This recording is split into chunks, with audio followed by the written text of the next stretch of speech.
Ladies and gentlemen, we welcome you to Great Moments with Mr. Lincoln.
This was the American dream, the prayer for the future.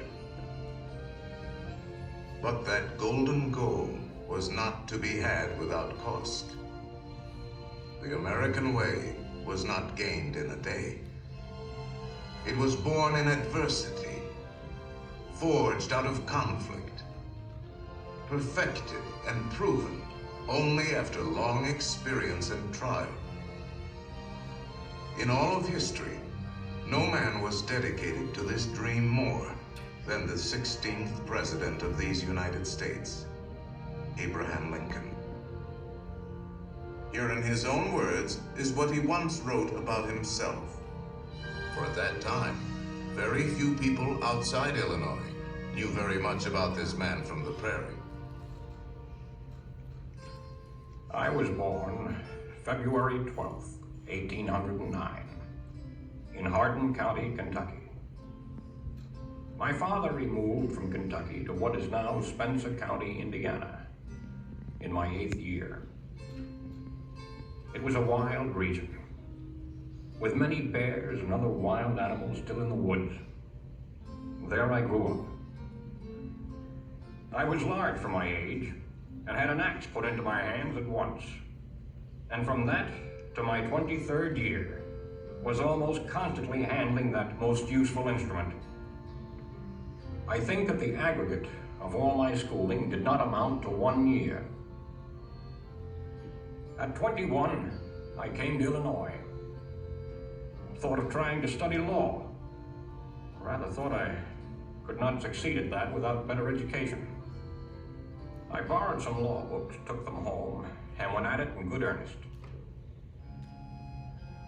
In 1854, the law profession had almost superseded the thought of politics in my mind, when the repeal of the Missouri Compromise aroused me as I had never been before. What I have done since then is pretty well known.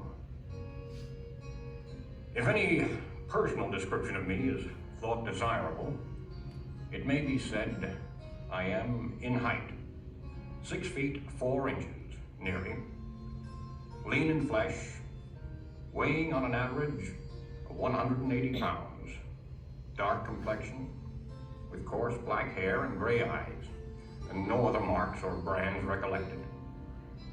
Yours very truly, A. Lincoln. Abraham Lincoln became president faced with the terrible threat of civil war, a thing he dreaded, yet a calamity he was prepared to meet if he must. Without union, the Constitution is only a piece of paper. I know there is a God, and that he hates injustice and slavery. I see the storm coming. I know his hand is in it. If he has a place, work for me. And I think he has. I believe I'm ready. And with God's help, I shall not fail.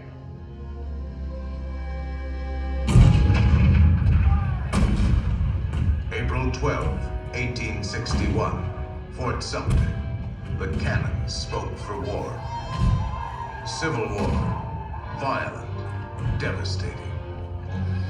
Now had come the reckoning, the supreme test that would decide whether a republic founded on liberty could survive the terrible strife of men's passions.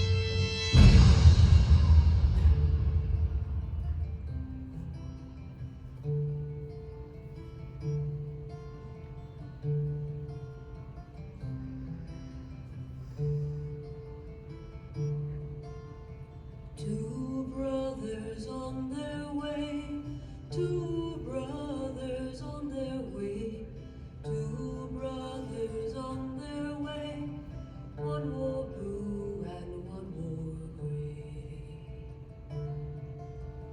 One wore blue and one wore gray, as they marched along their way. The fife and drum began to play, all on a beautiful morning.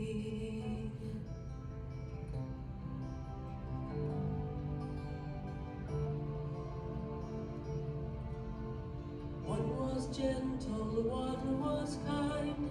One was gentle, one was kind. One came home, one stayed behind. A cannonball don't pay no mind. A cannonball don't pay no mind, if you're gentle or if you're kind. It don't think of the foes behind, all on a beautiful morning. All on a beautiful morning.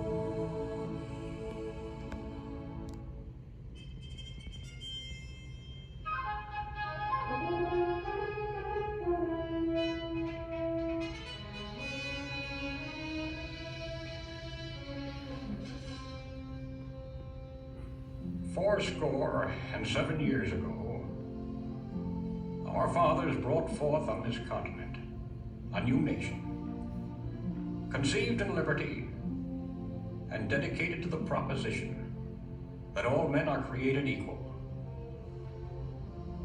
Now we are engaged in a great civil war, testing whether that nation, or any nation so conceived and so dedicated, can long endure.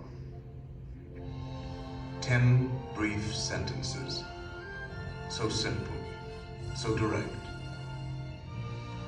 Abraham Lincoln had not expected his words to live beyond their temporary moment.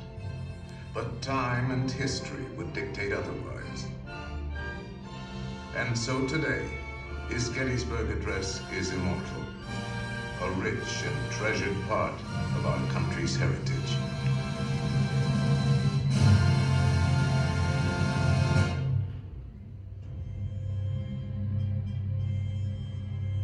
We pay tribute here not to a man who lived a century ago, but to an individual who lives today in the hearts of all freedom-loving people. His prophetic words are as valid for our time as they were for his. And now, the skills of the sculptor and the talents of the artist will let us relive great moments with Mr. Lincoln.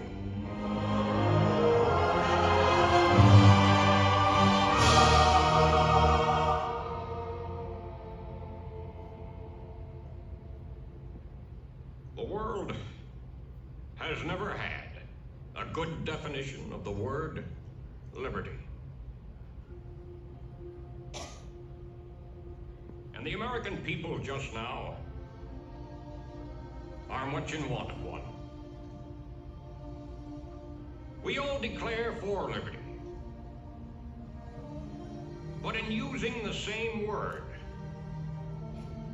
we do not all mean the same thing. What constitutes the bulwark of our liberty and independence? It is not our frowning battlements, our bristling seacoasts. These are not our reliance against tyranny. Our reliance is in the love of liberty, which God has planted in our bosoms. Our defense is in the preservation of the spirit which prizes liberty as the heritage of all men, in all lands, everywhere. Destroy this spirit, and you have planted the seeds of despotism around your own doors.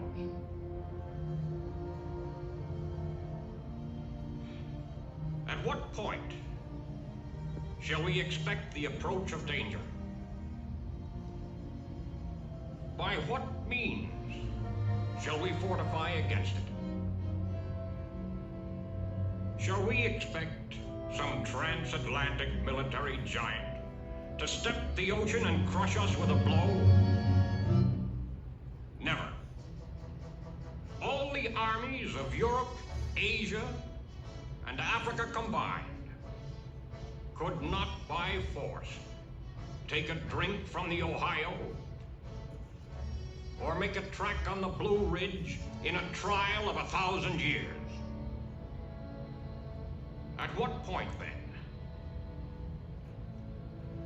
is the approach of danger to be expected? I answer, if it ever reaches, it must spring from amongst us. It cannot come from abroad. If destruction be our lot, we ourselves must be its author and finisher. As a nation of free men, we must live through all times, or die by suicide. Neither let us be slandered from our duty by false accusations against us, nor frightened from it by the menaces of destruction to the government, nor of dungeons to ourselves. Let us have faith that right makes might. And in that faith, let us to the end dare to do our duty as we understand it.